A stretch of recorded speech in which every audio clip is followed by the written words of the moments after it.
Hey, Space Watchers, and welcome to a very special Space Nugget today, where we talk about the most important space topics of the week. Today, we will talk about the results of the ESA-EU Space Council that is just finished in Brussels, and that we do with the Director General of ESA, Dr. Josef Aschbacher. Dr. Aschbacher, thank you very much for your time. Please give us a short summary of the political results of the council. I mean, we have seen this great news about the newly selected astronauts, the zero debris signature, virtual spacecraft, and the 2 cargo spacecraft contracts. But let's focus on the political dimension first. Over to you. Good.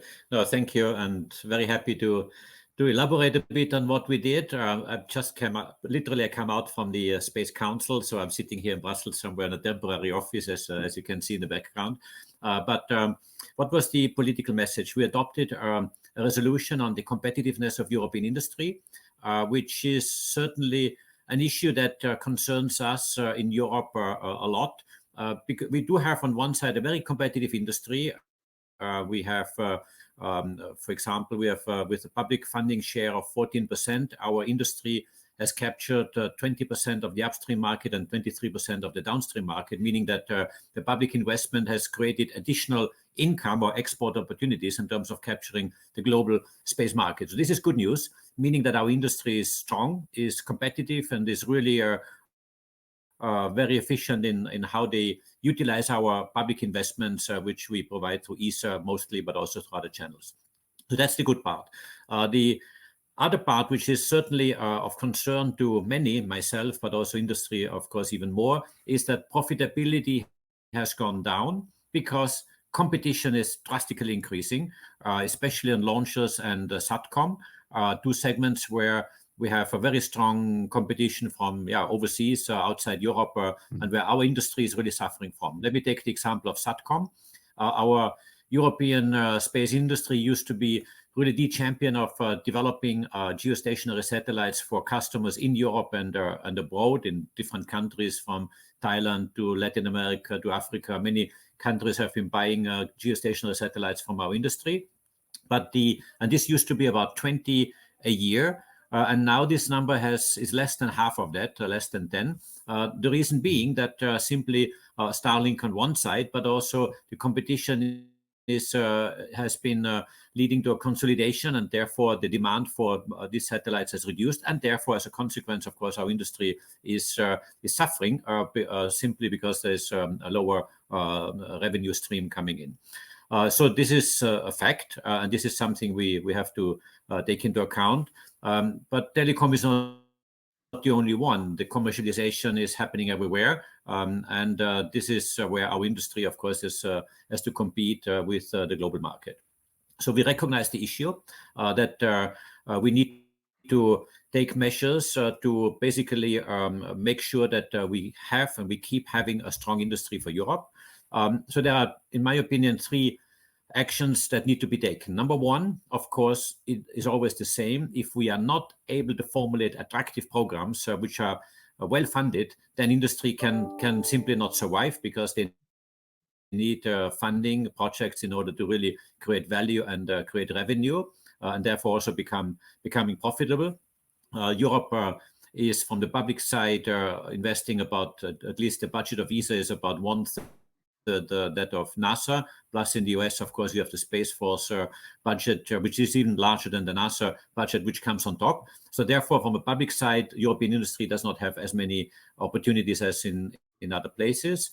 So certainly, and this is a message, of course, I take, is a very strong ministerial for next year is very important. But strong means very attractive programs that we define together, and where we can further develop our industry at large in Europe.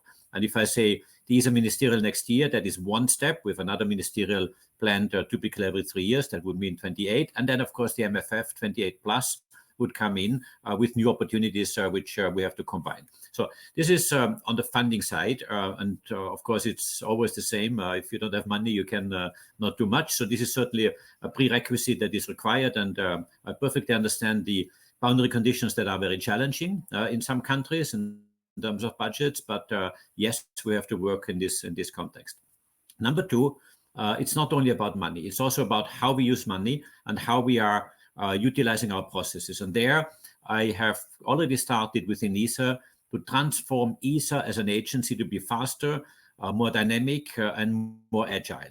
For example, the time to contract, that means the start of a procurement action until signature, is lasting a couple of months. I would like to reduce this number, also this time to contract, by 50%. That means being double as fast as in the past.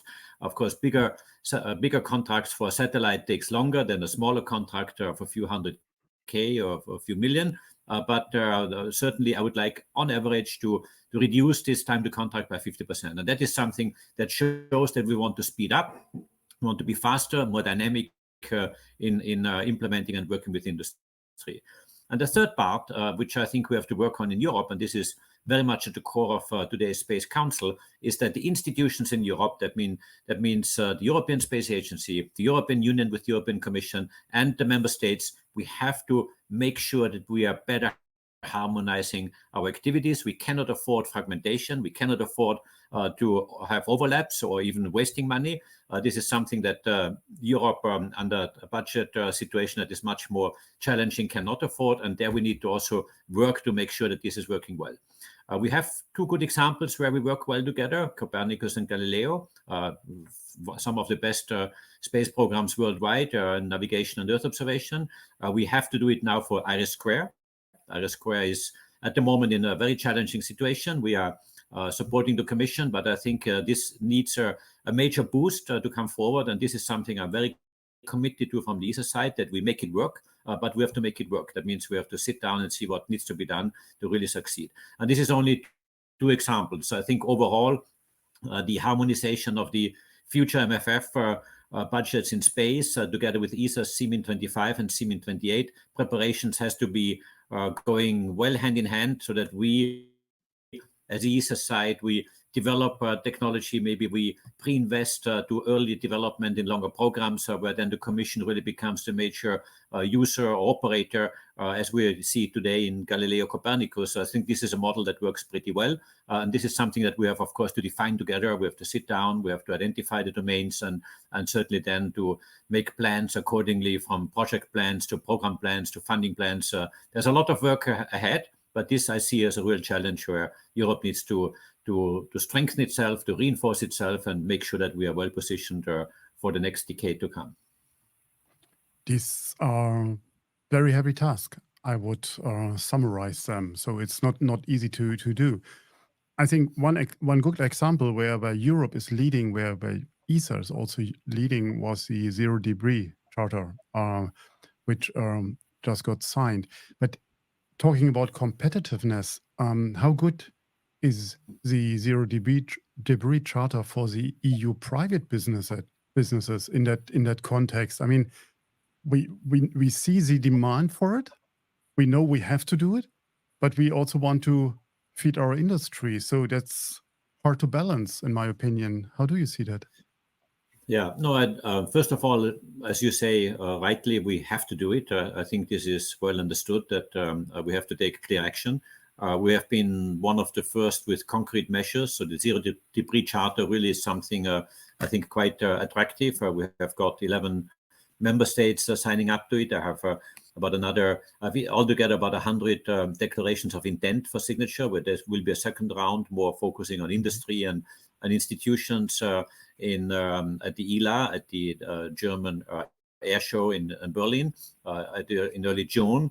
And then, so which shows that it is quite an attractive vehicle to raise the awareness on one side, but then also, of course, do something concrete. Let me just clarify that ESA will not do the regulatory part. We are not a regulatory agency, we are a technical agency. But what I would focus on, and this is where I think I can help our industry and those signatories, that we develop technology that makes it easy to deorbit a satellite at the end of its life. It needs a certain amount of fuel, it needs a certain architecture of the platform, for example, in order for it to deorbit and then break up in the right manner. And this is technology developments where we as ESA, of course, are very well primed to do so. And then, of course, we will leave these standards, this industry technology to industry to use this because this is exactly what we want to do. So they can actually save money by applying what we develop at a common place. There may be different technologies for different sizes of satellites and so on, but all this is, I would say, a level of detail that can be easily managed. I have taken action in ESA already. Right after the decision by member states in Sevilla in November last year, I have already instructed my project managers in ESA that every satellite that we develop in ESA, there are quite a few of them, every satellite will have to adhere to the principles of the Zero Debris Charter. That means it has to be built in a way that at the end of the life, it can be deorbited safely and therefore free up the space there, with enough fuel on board at the end of the life, with the right way of deorbiting it, and therefore burning up completely in the atmosphere. And this is something where I want to make a commitment. I want to be a champion.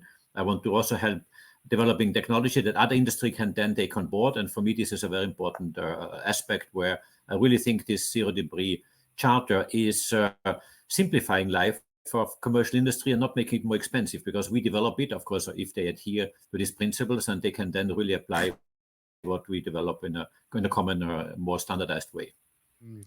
We had earlier this week a media briefing about EarthCare, which is an interesting leading satellite in the science field. And the colleague said, due to the long development time, we hadn't had the Zero Debris Charter at that point of time. So, but we try our best to adhere to the new standards by maybe shorten the lifetime or taking other steps. And I think that shows the new momentum, what you just described, in a very good way. Even the satellite wasn't built for it because the standards were not there. You try to make the best out of it to get it done. No, that's exactly it. Yeah. Talking of EarthCare, it really is an amazing mission. I have been director of Earth observation for some years before I became DG. So I was in charge of EarthCare. And it's really it's the largest Earth explorer that ESA has built so far.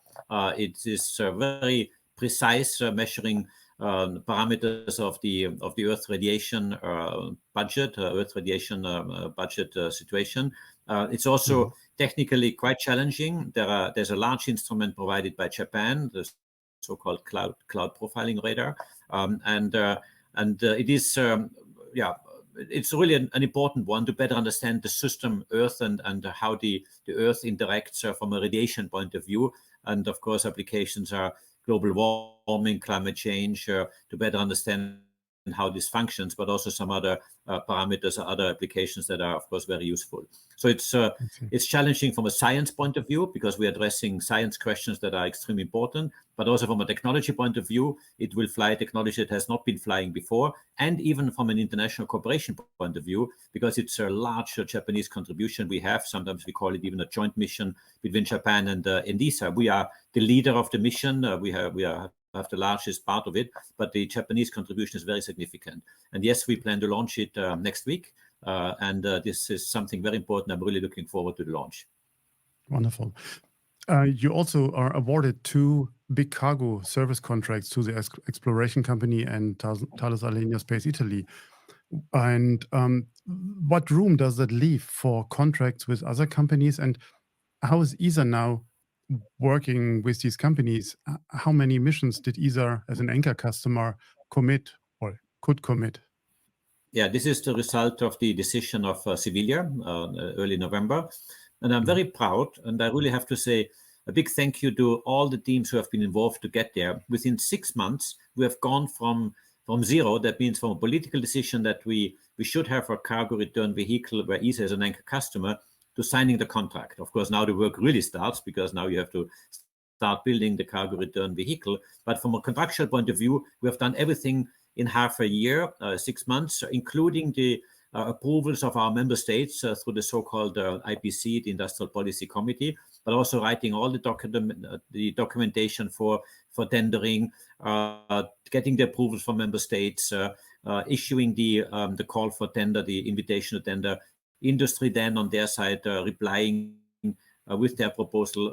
We had it open for a couple of weeks, and then us evaluating the various proposals. We got 7 proposals from industry, evaluating them, ranking them. We identified 2 of them who have been above the mark that is required to be acceptable. And then negotiating with them because there were some points that needed to be clarified in order to then get ready for signature. All that in 6 months is very fast. And now they can start working.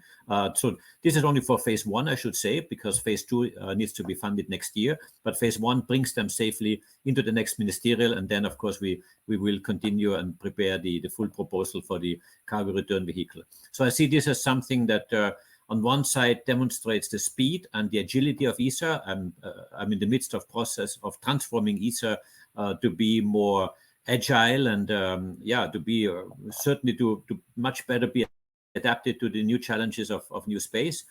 On the other side, we are an anchor customer, and we're not developing the capsule or the cargo return vehicle from scratch ourselves. We let industry do it, and we will certainly very carefully monitor, evaluate, assess industry. We will help industry if needed, because it will not be a simple ride. I can assure you, it is not like you order something and then in 3 years you meet again. This will be very intense. I have a very strong team I put in place on the ESA side to follow the contract and to interact with industry. It's almost like a co-engineering, co-design activity we have. Of course, industry has clearly the lead, but they can get back to us in terms of technical expertise, which we have in ESA to make sure it's going the right way and we're not getting major problems along the way. So it is quite an interesting project from many perspectives. We call it a paradigm shift, the way how we procure. I think very important for Europe and something that I was actually aiming for quite some time, and I'm very happy this is now materializing. And I really would like to thank my own team who have been spending day and night to make it possible, but also industry has been very good. The 2 proposals, the 2 winners we got, I think they have done a really good work in submitting a good proposal. And I can only look forward now to the work to come. Of course, now it really starts. There's still a lot to happen, but I think we have started on the right foot. My last question to you is, and you mentioned IRIS before, IRIS Square and ESA's role in the future of European space security. What do you see as being at risk with the upcoming EU elections? Because it's I think in a week or in 2 weeks from now, and that might shift people, strategies, maybe something very big. So do you think that will have an impact on IRIS Square? I do not believe. I mean, it's first just to clarify that it is not ESA who is driving the project. It's really the European Commission. So we are supporting the European Commission in the development and evaluation of the various industrial bids. So they are clearly in the lead.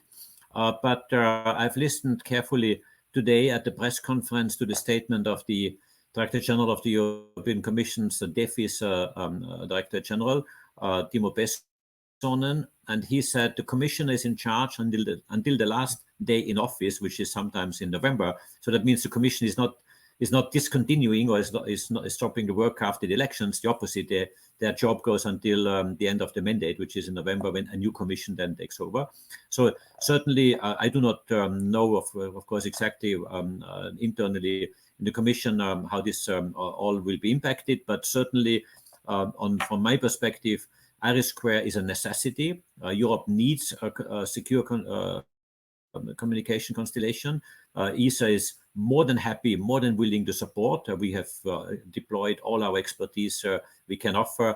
We have joint teams in Brussels together with the Commission, where people work all day long together and in the various aspects. So we are at the disposal of the Commission as we implement, or as the project is being developed. The project is under the lead of the Commission, and this is really for them to decide how they want to proceed now. This is not for me to comment. Dr. Aschbacher, thank you very much for your time. And for our readers and listeners, we will offer you an in-depth interview with Professor Schrogel on the results of the Space Council here with some background information. And with that, Space Watch out.